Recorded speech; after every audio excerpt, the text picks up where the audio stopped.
خۆشەویستانی کورسات نیوز سڵاوتان لەبێ بە خۆشحاڵیەوە لەگەڵ هاوکارانم پانۆڕامەیەم شەوتان پێشکەشەکەین لەگەڵ گەرم و گوڕی دانوستانەکانی نێوان هەرێمی کوردستان و بەغدا هاوڵاتیان و چاودێرانی سیاسی باز لەوە دەکەن کە لە ناوخۆی هەرێمی کوردستان کۆمەڵێک قەیران و ناکۆچی جۆرا و جۆر هەیە پێویستە دەست لەسەر برینەکاندا بندرێت و چارەسەرێکی خێرا و تۆکمەیان بۆ بدۆزرێتەوە بۆ ئەوەی بتواندرێت کە لە پێناو خەمی گشتی و لە پێناو خەڵک و خاکدا کێشەکان چارەسەر بکرێن وەکەوەی دەگوترێت لە ئێستادا هەرێمی کوردستان ئەگەر کارتی بەهێزی نەبێت بەڵام دەتوانێت بەیەک ریزی و بەیەک دەستی کارتێکی بەهێز دروست بکات بەرامبەر هەر قەیرانێک کە ڕوبەڕووی دەبێتەوە لە ئاستی عێراقدا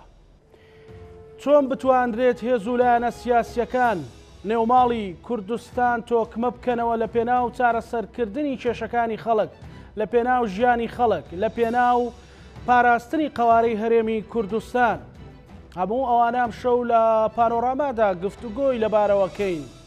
بە میوانداری بەڕێز شادومانی مەلا حەسەن ئەندامی ئەنجومەنی سەرکردایەتی یەکێتی نیشتیمانی کوردستان هەوڵەدەین لەگەڵ کاک شادومان دەست بخەینە سەر برینەکان و باز لە چارەسەرەکان بکەین چارەسەرەکان لە شوێن چۆن ناو ماڵی کوردی تۆکمە دەکرێت هەمووانە لەگەڵ کاک شادومان باز دەکەین کاک شادومان بەخێربێی سوپاس بۆ بەڕێستان ئەمەوێت لەوە دەست پێ بکەین برینەکانمان کامانن بۆچی ئێستا کەوتوینەتە شوێنێک کە هەر یەکە و بە ئاوازێک هەر یەکە و بە ئاراستەیەک بە جۆرێک لە جۆرەکان و خەڵکیش نیگەرانە و ئێستا گەیشتۆتە شوێنێک ئێمە تەنها دانوستانمان لەسەر موچەیە و مەترسی لەسەر هەرێمی کوردستان هەیە بە هەر یاسا بێت یاسای تەنانەت یاسا لە یاسای قەرزەوە بڕۆ بۆ پرۆژە یاسای بودجە کەوتوینێتە دۆڕیانێکی یاخود کەوتوینێتە کۆڵانێکی بەرتەسکەوە بۆ زۆر سپاس بینەرانیش بۆ خۆی هەموو شتێک دیارە ئەنجامە ئێستا ئەوە ئێمە تێداینە ئەوە ئەنجامەکەی ینی ئەنجامی کۆمەڵێک هۆکارە کە لە پێشووتر ئێمە نەمانتوانی بەسەری داساڵ بین یاخود دەستمان بۆ برد یەکەمیانەوەی کەگە زۆرتر بچینە دواوە ئەوە کە لە ڕاپەڕین نەمانتوانی بنەمایەکی باشتر و تەندروستتر دابنێن ینی لە شێوەی هەڵبژاردننی یەکەممان هەڵبژاردنێک بوو کە زۆر تەندروست نەبوو چوون وامان کرد بە شێوەیەکان کە 50 کەتەوە حیزبی تر نەیتوانی بەدەستێکدانرابوو کە دامەزراوەکانمان بە نیشتیمانی نەکرد کە ئەمانەمان کرد ئەمانە هەمووی هاتە دوێ شەڕی ناوخۆ پاشانە کاتێک کە پرۆسی ئاشتیمان کرد کە گەڕانەوەی سەریەک جارێکی تر مثلا ئێمە ئەزمونمان لە ڕابردووە نەکرد هەمومان هەتا ئەم چ کەساتش یعنی یەکتر چۆن ئەوی تر ڕەت بکەینەوە چۆن ئەوی تر مثلا بسڕینەوە چۆن ئەوی تر مثلا لاواز بکەین ینی ئەوەندی تەرکیزمان لەسەرەوە بوو کە ئێمە واقعی جوگرافی خۆمانمان بە بەرچاو نەکرد ینی کاتێک کە تۆ دەوڵەتداری دەکەی دەبێت کۆمەڵێک فاکت هەیە دەبی هەمویان لە بەرچاو بگیری بەڵێ کار شادومان بەرلەوە من دەمەوێت ئەوە پرسم کە ئێمە لەو هەموو برینانە لەو هەموو ناکۆشیانە لەو هەموو دەستبادانە نێوخۆیانەی کە هەبووە هیچمان دەستکەوتووە نەخێر هەتەنها لاواز بوون خۆ تۆ کە مەسەلە چی کوردی هەیە دەڵێت چ بابی چ باران بیتر هەر لە بەفر کەم دەبێتەوە کەواتە لە تۆ کەم بۆی تۆ ینی تۆ مەسەلە ڕێگایەکی سەحیح نەکردو تۆ لەگە چێ لە ناو خودی خۆت ینی کاتێک کە زۆر جار هەندێک نەخۆشی هەیە کەوانەی کە لە ناو هەناوی مرۆڤەکە نەمرۆڤەکە سیس و لاواز دەکەن نوتکە بەڵام لەوانەیە جاروێ ئەگەر نەخۆشەکە لە بەشێک لە ئەندامانی دەرەوەی بیتن ئەم ئەندامەی دەرەوەی ئەو پەڕی جۆرێک حلێکی بۆ هەیە چارەسەرێک دەیبڕن بەڵام جەستەکە بە باشی دەبێت بەڵام کە لە ناو خودی خۆی بە وردە دەیپوچێنەوە کە ڕۆژێک دێتن کۆتایی بەژیانی دەیتن بۆیە ئەوانەی کە کرا لە بیدایەتەوە ینی خوێندنەوەی بەرچاو ڕوونی تەنە خوێندنەوەیەکی سەردەمیانە و عسرێنە زانستی نەبوو کات لەسەر بنەمایەک خوێندنەوەی بۆ بکەی لەسەر بنەمایەک هەنگاوی بۆ لەسەر یەکەمیان وەکو باسم کردی کە ئێمە ینی ئەو خوێندنەوەمان نەبوو ئێمە لە چ جوگرافیایکی تۆ دەبی جارێ مووقعی شوێن پێگەی خۆت بۆ زۆر جاردا هەتاوی مەتەریالیزمی دیارێکی بازدا زەمان و مەکان دەکەم مەکانەکەت کوێیە تۆ مەکانەکەی خۆت دەبی بزانانی زمانەکەش چێ ئێستا زمانی عەسری سەدەی 21 ئێستاکە تۆ لە کوێن دەریت ئێمە لە نەتیجەی ئەم هاوکێشانی کە لە ناوچەکەدا هەبوو ساڵی 90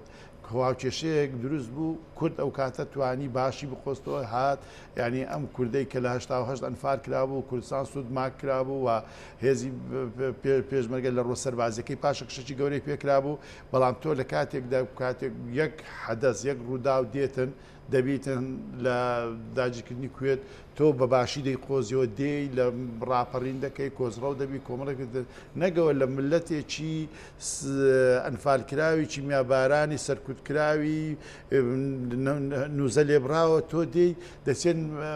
ئەنجومەنی ئاسایش بۆ یەکەم جار کورد ئەنجومەنی ئاسایش بڕیاری پێدەرچ بڕیاری 16 بڕیارێک کە ینی بۆ ملەتێکی بێدەوڵەتی بێ پشتیوان بڕیارێک کە ماناو مەغزای سیاسی خۆی هەبوو ئەوە بوو پاشان ببینیمان حەسانەی کەنتینە ژێروسایی دەولی هێڵی ئەوەمان بۆ دامەزرا هێزی هاوپەیمانان هات بۆ پاراستنمان منەزەمات هاتن ئیتر بوونە ئەمری واقع ینی کۆمەڵێک شت هات ئەمانە هەمووی باشە توانیمان سوود لەو ئەمری واقعانە وەربگرین و نەخێر بۆ نمانتوانین مەسەلە ئێمە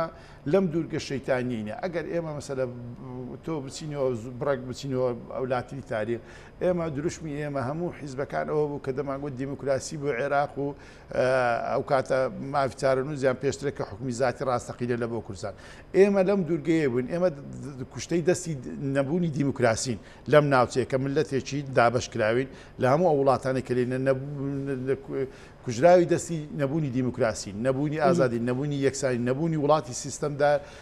سیستەم و پێشکەوتوین ینی کە هاتین کە ئێمە بوون ئێمە دەبایە بۆ ئەوەی کە لەم ناوچەیە جیاوازی خۆمان باش بزانێت چونکە ئەگەر من و تۆ ململانێمان کرد ئەگەر جیاوازەکانی من لە بەردەمی خەڵک باشتر نەبوو لە هی تۆ کەواتە تۆ کەسێکی سەرکەوتوتر من سەرکەوتوتر نیم لە تور کە تۆ لە پێشینەی منی ئێمە کە هاتوین لەم ناوچەیە دەبایە ئێستاکە ئێمە باشترین دیموکراسیمان هەبایە مەسەلە تۆ سێت کە ئێستا ئەمڕۆ لە بادینان کە سوکاری کۆمەڵی خەڵک گیراوە کە نازانێ خەڵکانە لەسەر چ گیراونەمووی هەندێک خەڵکی ناڕزایی لەسەر قوتی خۆی لەسەر هەندێک بابەتی کە ئستحقاقی خۆیتی کەچی ئەمڕۆ کە چوونەتە بەردەمی نەتەوە یەکگرتوەکان کە داوای دیاریکردنی چارەنووسی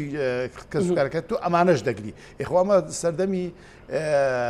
خەمیر سوورەکان و سەردەمی سەدام حوسێن و سەردەمی ئەمانە نییە دنیا لە بەردەمتا کەواتە مە بەسم دەستێت کەواتە لە توور لە ڕۆ دیموکراسیەکەی نەتوانین بکە دێ لە دوو ڕیوەکەی تر ڕووی مەسەلە مؤسساتی دەوڵەتی مؤسسات بە معنای ئەوەی کە دەوڵەتێکی وەزیفەداری پێشکەوتووی نیشتیمانی کە هەموو تاچێک لەم کوردستانە هەست بە ئەمان بکە هەست بە یەکسانی بکە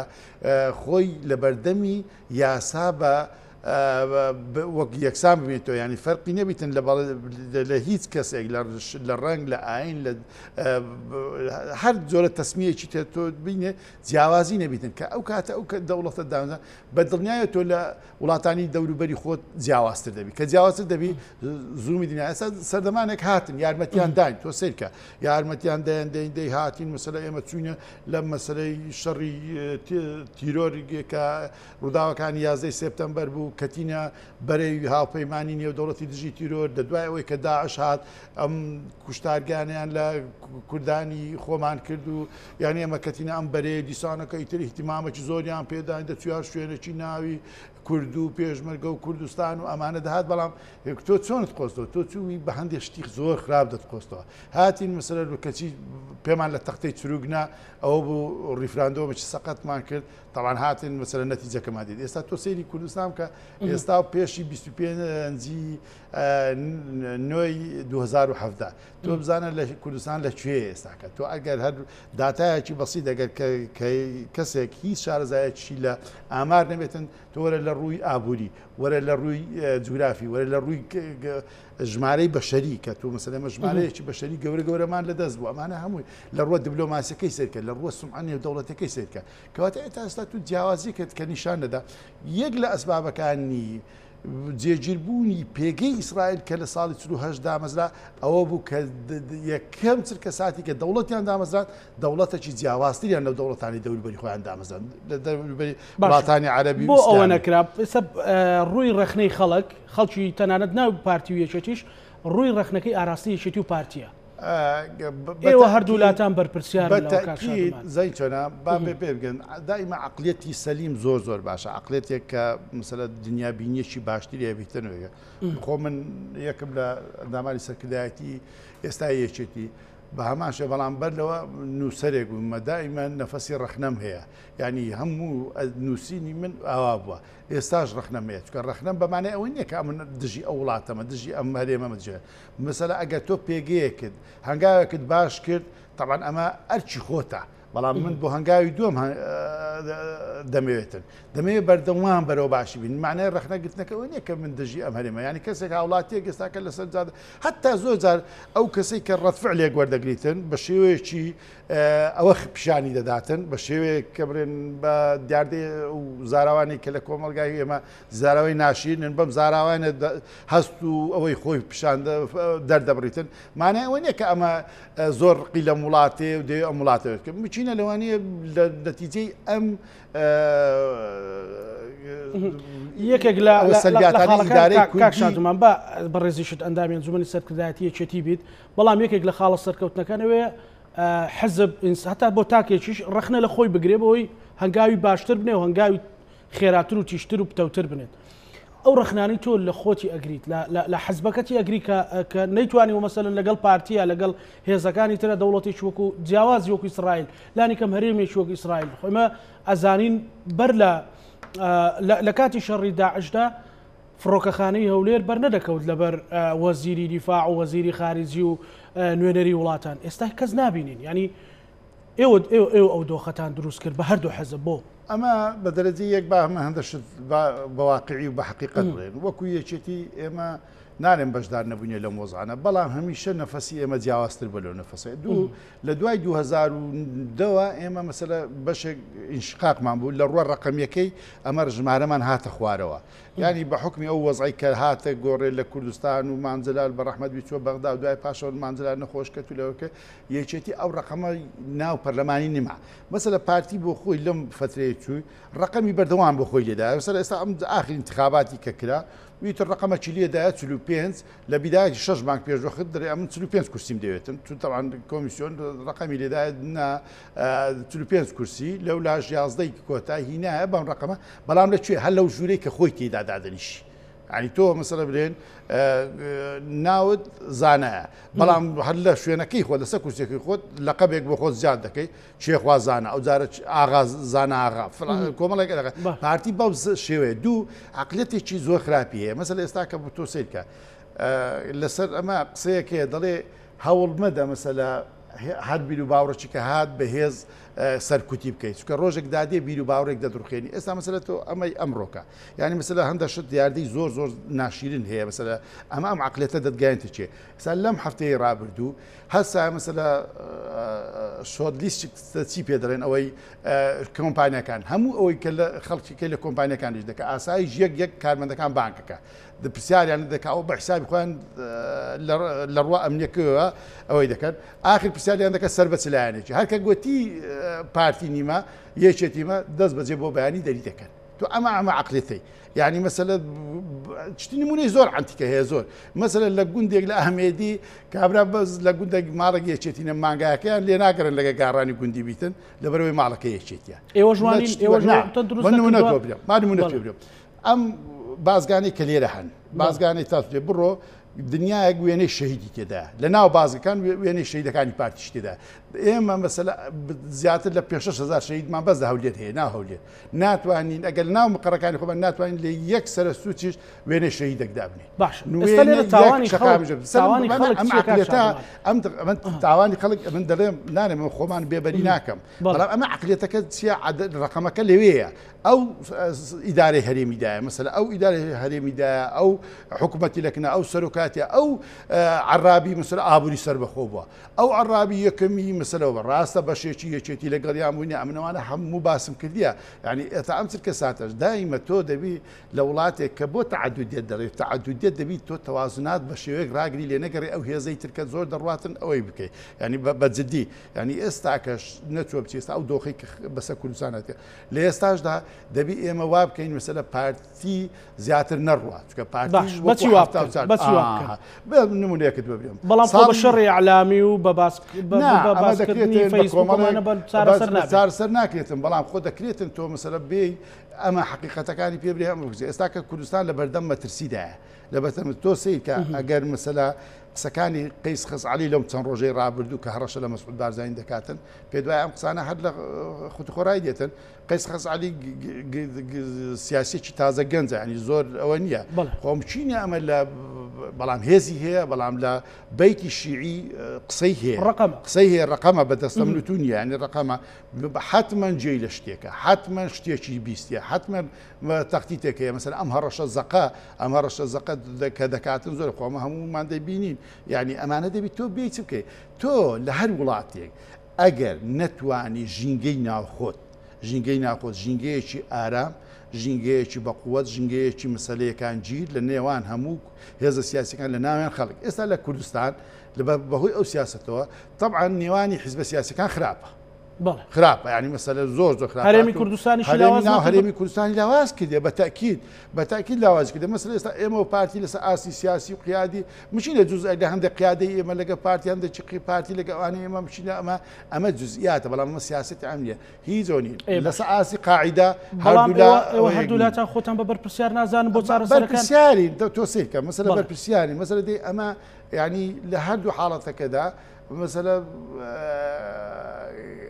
ئەوە دەکەی مەسەلە با لەگە ئێمە ئەوە دەرێن لە ڕووە کلاسیکەکەی وەکو بەرشلۆنە و ڕیال مەدرید ئەوە کۆنی کاکە خەلفەکە و ئەوکەی دەبینەوە پشتەوە لە بۆ جەلالی و مەلای بەڵام کێشەت لەگە کۆمەڵی ئیسلامی چیە کێشەت لەگەڵ نەوەی نوێتە کێشەت لەگە گۆڕانتیە کێشەت لەگەڵ یەکگرتووی ئیسلامیتە کە چەندجار بارەگا سووتان دیوەکە کێشەیە عقلێتەکە مەسەلە ناتوانانی ئەوی تر وەکو خۆی کە هەیە قبوڵی بکە دەرێ تۆ دەبی بەو شێوەیە قبوڵت دەکەم کە وەکو من بی ڕەنگت وەکو من بیتن بیرکردنەوە دووەکو من بی هەتا شێوە و لازەی زمانیشت وەکو من بی قەید ناکە با ناوەکەت هەبیتن مەسەر ناوەکەت زانابی بەڵام دەبی هەموو جوولە و بیرکردنەوە و خەسڵەتەکان خەسڵەتی شادومان بیتن ئەمە خراپە ئەمە وڵاتە ناگەیت بەڵام خۆ ناکرێ هەر ئێوە ڕەخنە بگرن مەسەلەن ئەگەر پرسیاری ئەوە لە بەڕێزت بکەم ئێستا وەکو یەکێتیەک وەکو نووسەرێکی ڕەخنەگرت جیات کەمەوە لە ئەندامی سەرکردایەتی نیپلەکەت لێ وەربگرمەوە ڕەخنەی جددی لە یەکێتی چییە لەو دۆخەدا کە ئەو دۆخە دروست بە خۆ مەسەلەن هاوڵاتیشیش ڕەخنە دەگرێ هاوڵاتی تونتریش ڕەخنە دەگرێ نیگەرانەوە دەشزانێ بەڵام ئێستا ڕەنگە بینەرمان هەبێ بڵێ ئەی یەکێتی چ دەکات ئەی ڕۆڵی یەکێتی یعنی یەکێتی بەریئە لەو مۆزوعانە من نەمگوتە یەکێتی بەریئە چکە لەبەرەوەی یەکێتی ئەگەر ئەم کوردستانە فەزڵەکەی لە بۆ پێشبرگاتی و شۆڕش و خەبات بی استحقاقەکە و خەباتەکە هی یەکێتیە خەڵکی تر مچینە قیادەکەی یەک وێنەشی لە کوردستانی عێراق نەبیتن بەڵام مانجرال ئەوتە بارەگاکەی لە شانەخسێ بووە ئەوتە زۆر دوور نییە بە هەمووی هەوایی مچینە پێ6 کیلۆمەتر بیتن لە سلێمانیەوە لە زیخام بووە مەبەستم ئەوە شەهیدەکان ئەوە مەسەلە ڕابردو ئەگە بە ئستحقاقی خەبات بتن لەوی تریش بسەلا بێ ئەمە نارێمەوەیت کە بەڵێ کەم و کوڕی بەبەرکەتیە بەڵێ قیادەی یەکێتی لە ڕۆژگارێکدا مەسەلە خراپ معاملەی کرد خراپ معاملێکی لە قەزیی ئابووری سەربەخۆ لە قەزیی مەسەلەی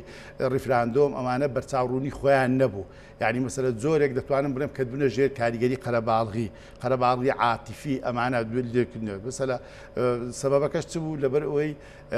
ڕێبەرەکەی مەسەلە لە گۆڕەپانەکە نەبوو یعنی مانجلە ڕاستە هەندەجار نەقدی عاتیفی زۆر دەکرا لەسەر هەندێکشت بەڵام واقع بین بوو واقعی بین بوو لە چوارچەوەی دەیزانی ئەم منتیقەی ئێستا ئەمە ئەم چرکە ساتێ بە ئەمە ڕابردووە ئێمە لە دوای کۆنگرەی 4 کە کۆنگرەمان کردیا کە مەسەلە تیمی ڕێبەریمان تیمێکە دەتوانم بڵێم لە چاوڕابردوودا تیمێکی یەکگرتووترە ڕوئیامان باشترە بیرکردنەوەمان باشترە واقع بینتریشین واقعی ئێمە لەگە عێراق واقع بین بەرەوچنە سەر عێراق ئەمەوێ باسی ئەوە بکەین کاک شادومان واقع بینیەکەتان ناکاتەوە ئاستەی ئێوە لەگەڵ پارتی دموکراتی کوردستان لەگەڵ قیادەی پارتی دموکراتی کوردستان لە ژوورێک دانیشن وەکو شەوی ڕابردوو میوانێکمان هەبوو هەر لە شوێنی بەڕێزت کادریش پێشکەوتوی پارتی بوو کۆبوونەوەیەک نا 100 کۆبوونەوە 500 کۆبوونەوە بکەن ئەم ڕەخنانە ئەم نیگەرانی و ئەم گلەیانەی خەڵک بە یەکتر بڵێن و چارەسەرێکی بۆ بدۆزنەوە ئێمە بزانە دانیشتووی ئەوانشمە بێتە بەڵام تۆ سەیری عقلێتی پارتی بکەم زە پارتی ئێستا کە لە هەندە شتی لوعباتی زۆر بچوو یاری دەکاتن یعنی ئێستاش پێی وایە بە هەموو ئەوەی خۆی یەکێتی قسام دەکاتن قسە دەکەن ئەم هاوسەرۆکەی شەرعیە ئەم هاوسەرۆکە شەرعینەکات و مەسەلا ئەمە هەرچەدە هیچ ئەوەمان نییە یەکێتی حیزبێکی هەڵقڵاوی نا ئەو خەڵکەیە هەر کەسکە دوو کۆنگری خۆی کردی هیچ منێتی نییە ئێمە بنێتمان بێنیە چێ اعترافمان پێ دەکە چێ اعتراف ئێمە بوونمان هەیە لەسەر ئەرز لە تاریخ لە ناو خەڵک لە هەمووی ئەوە خەڵکە مەسەلە شەرعیەتی مە لە خەڵکە و لە ڕابردوو ئێستا و داهاتوومانە ئەمە لێگەرە بەڵام عقلێت و بیرکردوەکە ئێمە سەجار پێ باگوتەری شتێک هەیە لە عێراقدا کە ئێمە کورد بۆ خۆی دەورێکی کاریگەری هەبووە ینی بە شایدی هەمووی خاستن کتێبەکەی پیتەر گابرێز بخینەوە کە لە مەوزوعی نووسینەوەی دەستور مامجلال مەسعود بارزانی بەسەلا سەلاحەدین بەهادین دکتۆر محمود ئەمانە دەورێکی باشیان هەبووە لە پسە پێداگیری لەسەر حقوقی کورد مەسەلا ئەوەی کە ئەو کاتە هات لە بۆ کورد ئەمە هەرێمێکی فدرالین حقوقمان هەیە مثلا من ئەو ناوچانی کە مادەی 50 دوای بۆ مادەی 140 مثلا ئەوەی 50 ئەوەی ئیدارەی قانونی دەوڵەت بوو مثلا ئەمە جێگیر کرایە ئەمانە هەموو ئێمە وەسیقەیەکێرە نەبووە کاکە تۆ فەکچی هەموو شتێکی خۆت قوت بکەی لەگەر ئەم دەوڵەتە بێ بۆ دەوڵەتێکی تر کە ئەم دەوڵەتەی تر دان بە ناسنامە دانانی مثلا ئێستا من هەندێک جار بە هەندێک شت پێ بگەم ینی سەبەب چیە ئێستامە هەموو هێزی پێشمەرگەمان ڕێک ساترمان لێدایە لە بەرامبەر جێشی عێراقی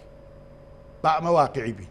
ئێمە دەوڵەتی فدرالی خۆمان نییە بەڵام جێشی تورکی دێتن بە کەیفی خۆی تەڕاتان لێ دەکاتن مەسەلا ئەو تر دێت ئێران دێتن قەسفت دەکاتن ئەنی ئەمە تۆ دەبی هەندێک شتێ لێکی بدەوە لێک ئێستا ڕۆژگارێکدا بێت ئەم شتانە بنووسێتەوە بخوێندرێتەوە دەبیت تۆ بزانانی ینی زۆر جار ئێستا ئەمە کە تاریخی شێخ محمود دەخوێنینەوە باسی دەکەن شێخ محمود لەو گۆڕەی لە بە هەندێک لەگە ئینگلیس نەیتوانیار کاتن بەڵام وەلای لە بۆ ئۆزدەمیر پاشایەکی 28 کەسی لە ڕواندزێ بووە کە پاشماوەکی عوسمانی بووە مەبەسم لەسەر ئەوە دێتن کە ئایا مەسەلە ئێمە بۆ نین واقعی لەگەڵ عێراقانی مەسەلە تۆ هاتی ئەو هەمووی پارنا پێران مەسەلا معقولە تۆ لە خلالی ئەم فترەیە 6 ڕێز وزەرا هاتیە لە جعفەری مالیکی عەبادی پێنج ڕێز عەلاوی 6 ڕێز وزەرا معقولەیەکە چەند باش نەبوو معقولەیەکە چا تو نەتوانێرەوە بکەی هەر ئەتوو بەم شێوەیە کە بڕۆی تەمەڕوت بکەی ئەم هەموو ئێستا تا ئێستا کە مەسەلا ئەمە نەوت ئەمە دیتیتمان نەوتی ئابووری سەر بەخۆ چ کارەساتیگە ئێستا تۆ کاتێک کە مەسەلە لەسەر لەگەڵ عێراق ئەم دەستورە دەکەیە وەرەقەی ڕێخستنەوەی پەیوەندیەکانت وەرەقی ڕێخستنەوەی پەیوەندیەکانت بڕۆ ئیشی لەسەر بکە وردە وردە تۆ دازە دەچێکی ئەوە بینیمان ئەو مەوزوعی کە هیناتان و دنیاتان بۆ هەژاند و منەتی دنیا نەزاندرا بینیمان خۆ فاشل بوو نەکراوەیەوە بە زووترین کات و بەیعەدراوە کە عێراقین باشە ئێستاکە بۆ ئێمە نایەن مەسەلا ئەم وەسیقەیە بکەینە خاڵی هاوبەش بزانین ئایا واجبی دەوڵەتی فدرالی لەسەر ئێمە چەندە ئێستا ئێمە ئێستا باسی شتێک بکەم ینی ئەمە وامان کردێ مەسەلە ناو خودی خۆشمان چکە لە بەرەوەی ڕۆژانە دنیا ئەوەندە کراوەیە بەهۆی ئیعلام و بەهۆی میدیا و تۆڕیاندا ینی تۆ سیر کە ئێستا ئەمە بوونیێتە بەشێک لە مادەیەکی ڕیکلامی لە بۆ هێزە شیعەکان تۆگە سیر کەی بەسەلە بەشێک ئێستا کاتێکی بەهێزی خراپی خۆیان ئێستاکە بە عەلاگەی مە هەردەواسن يعني مثلا تو زۆر ئەو ڕۆژەوازام قوبا تاالبانی بۆ باسی کرد یعنی مەسەر فعلەن وایە تۆ لەوێن دەرێکە ئەو بخۆیی نەکردی خۆ 6 ساڵە مەسەرە بجێنێتە کە بەسرا ئاوینە ئەو خەتای تو دەگریتن ئێستا تو بووی وات کرد بووە بەشێک لە مادەکی ڕیکلامی یعنی ناو خۆتی خۆشتە گەورەترین بێشکیلە ناوخۆیە کاتی خۆی ئەتاتورک قسەیەکی هەبوو دەڵێ ئاشتی ناوخۆ بەهێزی دەرەوەی ئەنی مەسەل یەک لە وەسیێتەکانی ئەتاتورک کە ساڵی 38 بەر لە جەنگیزیانی گوتی هەر جەنگە چکە بوو نەکەن بستنە ناوی دەنەخۆم تورکیا زۆر حەلیفی هێتلەر بوو زۆر ینی ئەوەی بوو ینی تاریخی نیش دائما دەوڵەتی عوسمانی لەژێر هەژمونی پیشەسازی ئەڵمانی و سوپای ئەڵمانی بوو ینی گوتی نێزکە لەبەرەوەی تورکیا ئەو جارە بچێتە ناو جەنگێککە بەرگەی پارچە بوونێکی ئێستا چێ مەحکومە بەوەی چێ مەحکومە بەوەی هەرێمی کوردستان لەو گۆشەیە دەربێنی لە مادەیەکی ڕکلامی دەربێنیت بیکاتە هەرێمێکی فیدرالی لەو هەرێمە فیدراالە دیفاعی لێ بکە وەقوت و ژیانی خەڵک بجێڕێتەوە و کارتەکەشی بەهێز لە هەرێمی کوردستان چێ مەحکومە بەوە بە چارەسەر بە پلەی یەکەم پارتیە ئەو جا یەکێتی دێ ئەو جا حیزبەکاری تر گۆڕان و حیزبەکاری تر پارتیەکێتی چۆن دەتوانن پێش بۆ حەلیکە دێتن دەبی مەسەلە بێ پارتی ئەوە بزانیتن کە ئەوەی ئەو ڕقەمەی هەیتی ڕقەمەکە بەس لە ژووری خۆیتی ڕقەمەکە لە ئاستە جوگرافیەکەی ئێستا هەیەی بەڵامەتی دەزانم هەمووی تەرتیب کردێ بۆ خۆی تەرتیب کردێ سەبەبەکە چ بوو چکە لە دەورەی پێشوو بە زۆندە لەبەرەوەی ڕئیسی پەرلەمان ئەوانە مەوزوعەکەی سەرۆکی هەرێمیان خستە ناو بەرنامەی سەحبی سیقە و گۆڕین و ئەوانە بەس دۆ ئەوەی بوو کە پێی وابوو ئەمە دەکاتن جارشکە کێشەی پەرلەمانی لە دروست نابی نازانی ئەمە بەم کێشان نابی کێشەی حەقیقی کێشەی خەڵکە کێشەی ملەتێکە کێشەی خاکە کێشەی وڵاتێکە بەم شتانەوە نابیتن تۆ مەسەلە بێ چار کەس بکڕی یان مەسەلە دوو میدیای ئەجندایی دروستکەی پرۆپاگەندە دۆکامەکە حقیقەتەکە لەسەر ئەوەیە دەبی ئێمە بێن ئوسوسی دەوڵەتداری دابنێن ئەم دەوڵەتداریە هەموو کەسێک هەموو تاچێک لە بەردەم ئەم دەوڵەتێک لە زاخەوە هەتا دەستە خانەقین هەست بە جیاوازی نەکاتن هەست بە پلە دووی و پلە سێیی نەکاتن بەچێ دروست دەکرێت ئەمە بە عەقلێکی باش و بە قیادەیەکی حەکیم دەکرێتن کە بەرژەوەندەی تایبەتەکانی بەبەستم لە هێزە سیاسەکانی ئێستا سەرگۆڕ هێزە سیاسەکان ئێستا یەکێتی پارتی بە دەرەجەی یەک لەسەر ئەوەی خۆی بێتەوە یەکێتی هاوکاریبی دەکرێت چارەسەر دەبێت چارەسەر دەبێت بڵێ با بڕۆینە بەغدا لەسەر مەسەلەی بەغدا ئێستا خۆت وتت کە ئێستا کورد بۆتە مادەیەکی ڕکلامی هەر واش ئێستا بۆ نمونە هەموو ڕۆژێریەکەی دێتن بە کەیفی بەڵێ چ پەرلەمانتارێک کە مەبەستی بێ کاندید بێتەوە علی هەڕەشە دەکات هەڕەشە دەکە دەرێ لە ناو هەولێر دەرێتە مەسعود بارزانی دەرێ دەتگرم بینی قەیس خەزعەلی بێتە هەولێر یەکەم هێز کە یارمەتی هەولێردا نابێ چێتی بێت کاتێ ئەو محکوم نیم بێکەوە ئەو هەرێمە بپارێزن ئێمە هەموو شوێنێک بەی خۆمان دەزانین نا بێکەوە مەبەستم هەموو کوردستان ئێستا مەسەلە تۆ سیر کە ئێمە لە هاتنی داعش هاتە دەواازەی هەولێر یەکەم هێزکە گەیشتە هەولێر هێزی یەکێتی بوو بە هەموو شوێک هێزی یەکێتی گەیشتە هەولێر ئەوانە لە هەموو شوێنەکە خۆ منەوە جیاواز جیاکاری ناکەی خۆ پێشمەرگەمان تێکرد بوو ئەوانەمان تێکرد بوو ئەمە زیاتر دەدامی خەڵک ڕوحە نیشتیمانەکەیە بەڵام بۆ ئەوەندە ڕوحی نیشتیمانی خەڵک بکەیت ئێمە لە کۆتاییدا ئەگە بڕۆین هەمومان دەڕێت دوو هەندێک شت دەمێ حساسە من ئەو ڕۆژەش لەگە قیادەی خۆمان باسم کرد یعنی مەسەلە تۆ سیرکە لە کۆتایی ساڵی 2020 سێ هەرێم فتکرا لەو بابەتی هەرێمی منە بێچان ئەوەتە زۆر دوور نیە ناگۆرن و کەرەباخ لێرە لە بینی بە رووسیا و بە ئازربێجان و بە تورکای لە خلالی چەند ڕۆژێک ئیتر ئەجەندای تورکیا نیکۆل باشنانیان ڕێز وزەرای ئەرمینیاجا ئەویش لە نەتیجەی هەڵەت تێگەیشتنیێکی بەسەرە نامێ بخۆم کەمە خەبیر لە شوونیانە بەڵام کاتێک کە تۆ لە موقعی جوگرافی زۆر حساسی ینی ئەرمینیا لە موقعی زۆر حساسە تۆ دی بەسە پشتی رووسیا دی ئەوە دەکەی چیان لێکرد هەرێمێکی کە مەسەلە سەبەبەکە چ بوو کۆمەلگای نێودەوڵەتیش تەواو سم بکومن هیچی لێبارەوە نەگوت دێ هەرێمی تیگرای هەرێمێکی فیدرال بوو لە ئەسووبیای هەر نەگۆ بەشێکی پیادەکانیشان کوشتن یعنی مەسەلە ئەوێش دەوێت کرا پۆلیساریۆ جێشی مەغریب و ئەمریکەکان یەکسەر ئەترافیان کرد گوتیان پۆلیساریۆ بە سەحرای غەربی بیابانی ڕۆژاوە بەشێکە لە مەغریب ئەمانە هەموو بە بەرچاوی کۆمەلگای نییە کە ئەم هەرێمانە لە ئێمە بەهێسترن لۆ ناگۆڕنەوە کەرەباغ مەسەلە دەوڵەتەکەی بە ناوی ئەرمینیا و جالێکی گەورەی ئەرمەنی هەیە پشتیوانی لێ دەکرد ئەوەتەوەکە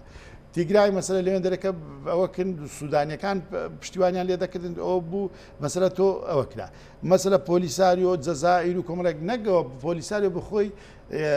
یەک جانیبە ئیعلانی دەوڵەتی کردە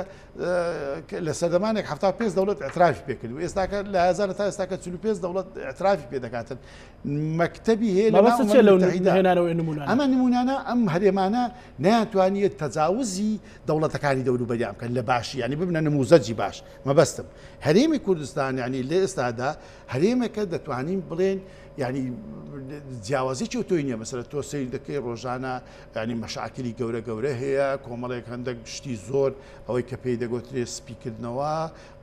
هەندێک شتی قاچاق هەندێک شت ئەمانە دەکرێتن کەواتە تۆ متهمی مەسەلا ئەبسەشی ئەم مەوزوعی نفتەی یاخۆ مەوزوعی نفتەی ئێستا کە فەرمەوە ئەوە کەشان بردیتە دادگای پاریس و ئەوانە کۆمەڵێک شتە وەکەوەی دانەغاز و ئەوانە ینی تۆ هەندێک شت هەیە شەفافنی تۆ هەندێک شت هەیە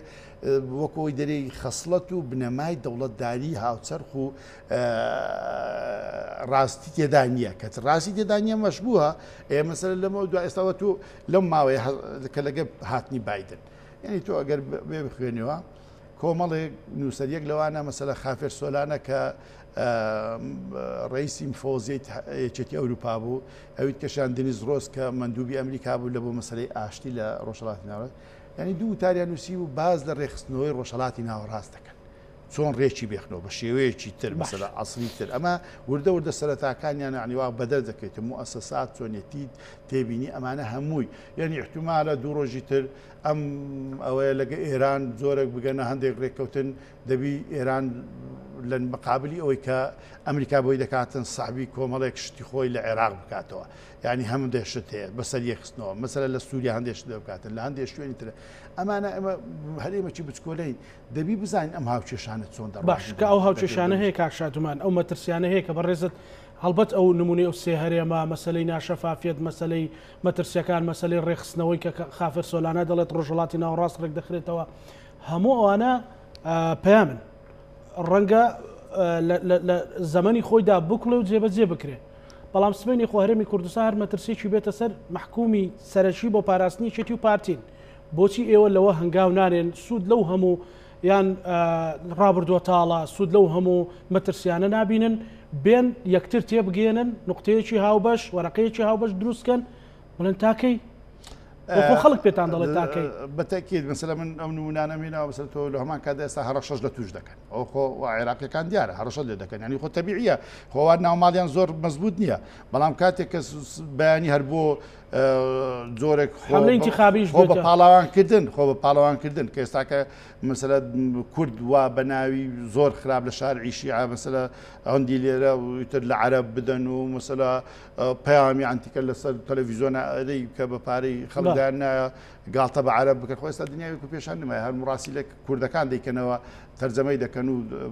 دەیکەنە فیچەرەک و دەیان دەینێرن بۆیان ئەمانە هەموویە بەڵام ئەمە بەچ دەکرێتن ئەمە جارێ بە لایەکی تۆ دەبیت زۆرێک ئەوە بە خۆت دابدەی هەندێک شت دێت تەواضعی بە خۆت بکەیت ئێمە ئەو قسانەمان کردیە ئێمە مەسەلە ئێستا کە ئەو وەفدەی دەچیتن هەموو ڕۆژێ مەسەلا ئەم بخۆشم نەقدم هەیە لەسەری یعنی پێم وایە بۆ دەچی ئەم وەفدە کەواتە مەسەلە بڕیار بەدەست نیە تا ئێستا کە بۆ نەگەیشتو یعنی ما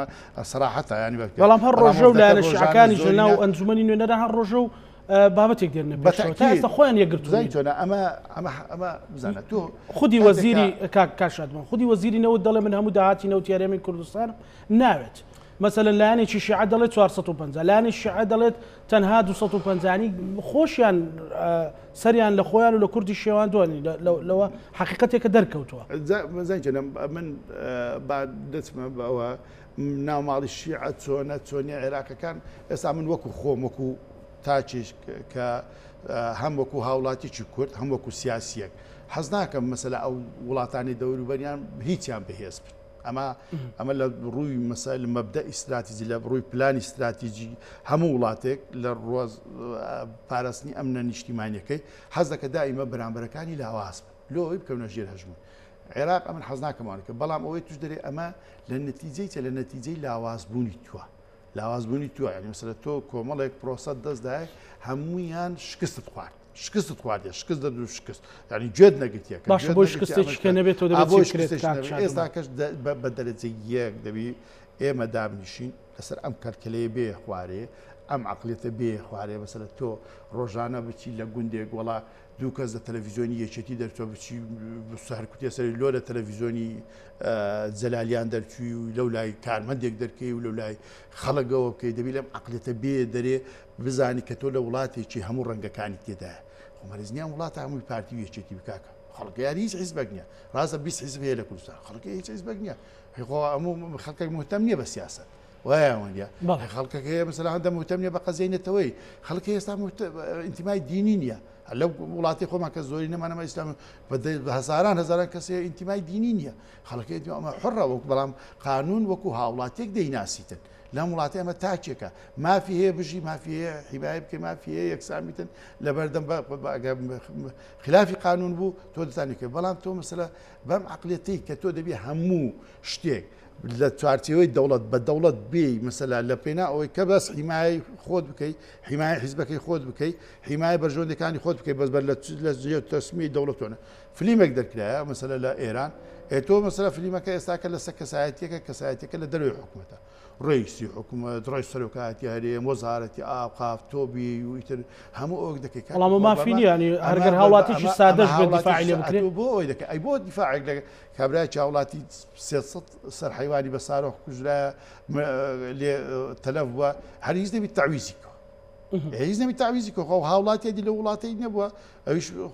خەباتی کردی ماندوو بووە لە وڵات باش ئێستا کاک شادومان تۆ دەبی بێ ئەم دەوڵەتداریە بکەیت ئەکاو دەوڵەتداریت کرد کە مەسەلا هاوڵاتی ئێستا کە متمانە نمایە کاک خۆت سەبەبەکە چێت تۆ دەبی وا بکەی متمانە جارێ یەکەم شت لە بینی هێزە سیاسیەکان دروست بیتەوە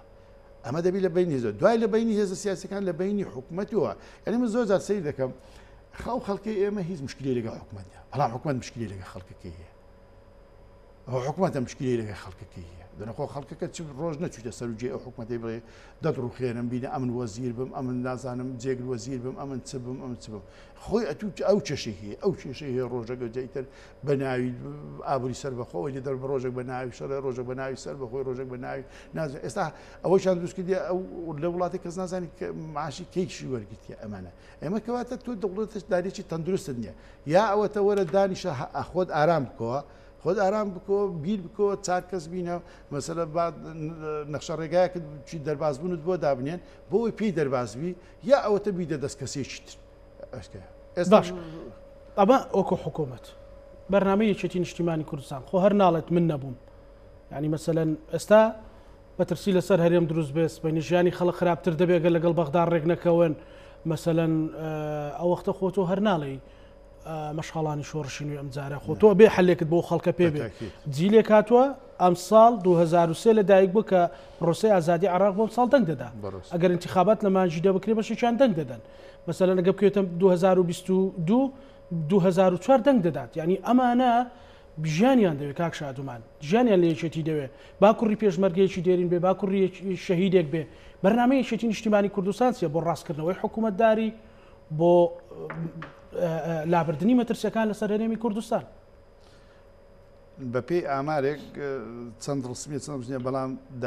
دانیشتوانی کوردستان لە 165 تەمەنیان لە خوارسی ساریە باش ئەو کەسێک کە تەمەنی 30 ساڵە ڕاپەڕینی ببینێ بەڵێ نازانی مسل ڕاپەڕین چ بووە و شۆڕش و پێشمەرگە و ئیتر ئەم نەسوورەکە و فەیلقی پێنج و مەنزومەی شیمالی و ئەمانەتی ئەو کەسێک کە تۆ باس کرد کە ئەم ساڵ دەنگ دەدەم مالی 2023 نازانی پرۆسی ئازادی چیە و ڕوخانی پێگومانچ زەمبی چی بۆ ئەم من لە بەڕێز دەپرسم ڕۆڵی یەکێتی کوردستان ئێمە بە خۆمان کە لە ئێستادا ئەومان کرد ئێمە بەرنامە ئێمە بە دەرەجە یەک ئێمە واقع بینی ئێمە دەڵێن بابین ئێمە سارد بینەوە ئەوەی وەکو باسم کرد ینی لە بۆ داهات و ئێمە حەلی ئەوەلیمان وەسەلە ئێستا کە چارەسەرکردنە مەخرەجێک بدینەوە خەڵک ئینقاز بکەین لەم مۆزوع ئابووریە ئەنی ئەمە ساڵی ڕابردوو کە کۆنگرەمان کرد تووشی وەزعێک بوو بووین کە پەتای کۆڕۆنا هات لە هەولێرەوە ڕئیسی حکوومەت وەزیری سەحات تووسێ تەلەڤیزیۆنی ئەجندایان دانیە زوومە مەترسیدارەکە زوومە خەتەرەکە مثلە 20 کەس بە یەک ڕۆژی لە دەربەندیخان کۆڕۆنەی گرتبوو ینی کۆڤید 19 گرتبوو ئیتر ناعیلاج تۆ دەبی بێ جۆرێک ئەم پروپاگەندە بە شێوەیەکی عملی بکەین ینی بڕۆ هاوسەرۆکیمە بڕۆ بگە دەربەندیخان بگە کەلار بگە هەڵەبجێ بگە ڕانیەی خستەخانە دروستکە کۆمەک ببا ئەوە ببا ئەوتر بگە بەڵام خۆ ناکرێت کاتێک کە کۆڤید 19 لە هەولێر زۆر دەبی و لە دهۆک زۆر زیاتر دەبی تۆ بێ بە هەمان شێ بگە عقلێت ئەمە عقلێت شەڕە دەرونیە ئەمە مەسەلە ئێمە لەو کاتەدا دوای ئەوە بەسەدات ئەم پرۆسی ئابووریە ئێمە نەپڕژاوینێتە سەر بەرنامە و کاری حیزبی خۆمان کە کۆنگرەمان کردیە زۆربەی ئۆرگانەکانمان پێویستی بە داڕشتنەوەی نوێ و ئەوانەی کە لە پەیڕۆ داهاتێ نەمان کردووە ئێمە بەردەوام ئێستاکە لە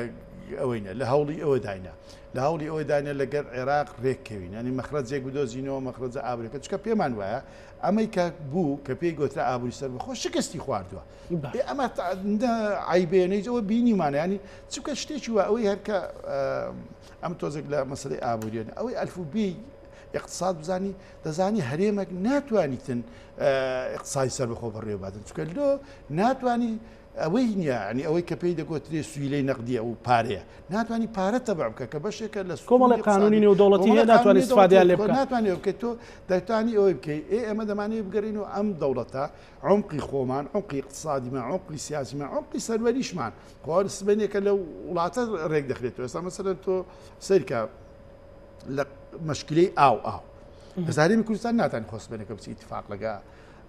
ئێران بکەیان لەگە تورکیا بکە لەسەر مەسەلەی ئاو ئەمە پەیوەندی بە دەوڵەتەوە هەیە چکە ئەو ڕووبارە دەڕوات دێتە خوارێ دەڕوات خۆلانی کەم بەتەنی ئەوە چیان پێ ناکرێت دەبێت قەنەعەت بە پارتی بکەن بە گۆڕام بکەن بە کۆمەڵ بەردەوامین ئێمە بەردەوامین لە هەوڵەکانمان ئێستا عیلاقاتمان لەگە هەموو حیزبەکان باشە هیچ لەگەر هەمویان مەسەلەن ئەوە لەگە گۆڕانە لەگە کۆمەڵە لەگە بڕۆ هەست دەکەی ئەوە سیرکە نوێنەرەکانیان لە بەغدا لەگە نوێنەرەکانیمە هەمان ڕئیان هەیە هەمان بۆ چوونیان هەیە هەمان دیفاع دەکەن لەسەر قەزیەی مەسەلەی مستحقاتی خەڵکی کوردستان هەمان ئەومان هەیە بەڵام وەکو باسم کرد ڕقەمەکە ئەو ڕقەمە هەیە جمگە سەرچەکان لە هەولێر دەکەن پارتیە ئەو دەیەوێتن بە شێوەیەکی مەسەلە لەسەر وەهمێک دەشی ینی ئێستاکەش بیرکردنەوەی لەسەر ئەوەیە کە جارێکی تر عێراق سپڕ زەبیتەوە گروپێکەکەی وەکو داعش سەر هەڵدەداتەوە عێراق تووشی ئالۆزی دەبتەوە هەندێک ئەوە دەبتەوە ئەمانە خراپن بۆ مەسلەی دەوڵەتداری ئەم بیرکردنەوەوانە بیرکردنەوە باشە بۆ لە کۆبوونەوەیەک پێیان ناوترێ هەمویان بە نووسراویش بەیان چووە خۆ ڕۆژانە ئەمە پێدوان نەبیتن ئەلی خۆ لە ئەوە لە حکوومەت دایان بینین ئەوە هەم لە چەندین جار دانیشتون ینی بە ڕاستەخۆ پێیان وتراوە ڕاستەخۆ نمونەیان بۆ هێنراوەەوە ینی بلا هەواڵی ئێمە کەوە زیرە کاندامی سەرکردایەتیەکە تەفویز کرایە بە قسەکردن پێی وتونە کاکە نموزەجی کاتی خۆی ساڵی هەفتا و ئەوەی باڵی بەکتەبی سیاسی و مەلا مستەفای ڕەحمەتی کە چۆن مەسەلە یەکگرتنەوە بوو کوردیەکی گرتەوە چۆنەوە بکرێتن بابێن ئێمە هەندێک تەجاوزی هەندێک خلافات بکەین هەند بەسە هەندێک کێشە و بربەستی بچووک ینی بتوانین هەوڵ بدەین باز بدەین لە پێناوی ملەتەکەمان لە پێناوی نیشتیمانەکەمان یاری ئێمە من ئەم نموزەجانە هیناوە کە ئێستاکە ئەوەی خۆ ئەمە بینیمان مەسەلە لە ڕیفراندۆم ئەوەندی پێیان وتین مەیکەن و بەدیلەکان قوبولکەنەوە کە بیکەن دوایە کە خراپ دەکەن ئەوە دون قسەی خۆیان گەیان دەسەر و عێراقیشیان هیناوە چێن دەرێ و دەست بە تاڵش بوو کەسیش دیفاعی لێ نەکردی ئەمانە هەمووی هەیە تۆ دەبێمان هەموو لە بەرچاکە تۆ دەبی خۆت بناسی لەکوێ ینی دوو ئەگەر مەسەلە تۆ هەر بەم شێوەیە بیلێ بخوڕی لامان کاتدا پشتیوانی ناخۆشت نەبی خۆ پشتیوانی ناخۆش ئێستا گەورەتی مشکلی هێزە سیاسیەکان بە تایبەتی هێزانەی کە ئێمە ڕقەمی گەورە کە ڕقەمی گەورە ئێمە کێشەکمانەوەی کە ملەتەکەشمان ئەو متمانەی نمایە ئەو متمانەی نمایانی مەسەلە بە جوولە و بەوەکان مەچکە لە بەرەوەی هەموو هەنگاوەکانیان بینیان یانی مەسەلا ئەو بینیان ئێستاکە بڕۆوەت دەڕۆ بەڵام متمانەیەکی ئەوتۆ لە لای خۆ یان گەشتبینیەک لە لای خەڵک دروست ناکات ئەمانە هەمووی هەیە بۆ دەگرێتەوە سەر ئەوەی کە تۆ دەبی نقطە سەری دێر بە بڕیار بدەیت بە خۆت دابچیەوە چارەسەر چێ بۆ بلانیکەم بۆ دۆخی ئێستا بۆ تێپەڕینێکی کاتیش بێت چارەسەر ئەوەیە کە وەکو باسم کرد هەوڵ بدرێتن ژینگەیەکی ئارام لێک تێگەیشتنیێکی باش و پەیوەندێکی باش لەسەر ئاستی قیادەی سیاسی بێتە خوارێ هەتا دەگاتە سە ئاستی هاوڵاتیانیش خەڵک مەسەلا یەکانگیر بیتەوە هەوڵ بدرێ ئەم چارەسەری ئەم دۆخە ئابووری بەرشێو لە شوێکان بکرێتن چکە خەڵک زۆر هیلاکە خەڵک زۆر ئەوەیە کە زۆرێک تهدیئەت کرد تهدیئەی ناخۆت کرد دەتوانی کۆمەڵێک نەخشەی ڕێگای بابەتی باش بدۆزیەوە ئەو دۆستانەی کە هەتا ئێستاکە لە یازار مایە چکە لەبەرەوەی ئەوەندە ماون پەنایان لۆ بێ هاوکارت بن لەگەڵ بن بێ پەنالۆ کۆمەڵێک نیشتیمانیانە نەوەک حەزبیانە نەک حیزبیانە مەسەلا هەموو ڕۆژێ بڕۆی بە تاکو تەنها بڕۆی بۆ شتی تایبەت بە خۆت ئەوانە لەگە عێراقیەکان مەسەلە بێ خەباتێک بکەیت کە مەسلەی دەستور ئیبراسکەی دەستور ئیبراسکەی مەسەلا محکەمەی فدرالی تا ئێستاکە کورد پەنالۆ محکەمەی فدرالی نابات مثلا نمونە ڕیفراندۆم کە کرا یعنی 2-3% ڕیفراندۆمیان نەتایجی ڕیفراندۆمیانەوە کرد هەرێمی کوردستان ئامادەن و یەک پارێزەر بنێریتن ینی مثلا بەس دیفاع بکە دیفاع بکە بڵێ ئەمە و ڕیفراندۆمە بە پێی مادەی ئەوەندا بە پێی دیباچەی دەستور بە پێی شتێک ینی مەسەلا شتێک بڵێ خۆ محامی بای خۆی هەندێک قانون و هەندێک ئەوەی هەر لە عورفی بای خۆی دەزانیتر کە دیفاعی بکە ینی پارێزەرێکیان نەناردە بۆ محکەمەی فدرالی کە دواسەرنجی کاشادەمان وڵای دواسەرنجی ئێمە ئەوەیە ئێمە وەکو یەکێتی بەردەوام تەسعی زۆرمان داوە هەنی تەسیەمان داوە لە دۆستایەتی لە زۆر شت مەسەلەن نمونە من ئەو ڕێوارە لەگە برادرانی خۆمان لە ئەنجومەنی پارێزگای هەولێر مەسەلا قسەم لەگەکردن کە پارێزگاری ینی کە دەڵێن ئێمە هەموو شتێکمان ئەوە کردێ بەڵام ئەمانە بە هیچ نوعەیەک لە یەک ئەوەی خۆیان باز نادەن ینی نمونە بینیمان پارتی چی بە پارێزگای کەرکووک کرد چ بە هاوڵاتیان دەکاتن ینی مەسەلا ئەمڕۆکە کردەوەیکی کردێک کە ئەم هاوڵاتیانێک کە سوکاری ئەم جیراوانەیەکی تێکە لە بەردەمی هەموو دنیادا ینی مەسەلا دیمەنێکی زۆر ناشرین نیشاندایە ئەمانە ئێمە دەمانێت ئەم شتانە نەمینێ ینی بە خەڵک بچ کوردستان بە ئازاد بیتن ینی ئێمە لە جاتی ئەوەی کە ئێستا کە ژیان و قوتی ئەم خەڵکە دابین بکرێتن ینی لە هەمان کاتیشدا ئازاریان دەدەین ینی مەسەلا کێشیان بۆ دروست دەکەین یاخودە ژینگەیەکی خراپیان بۆ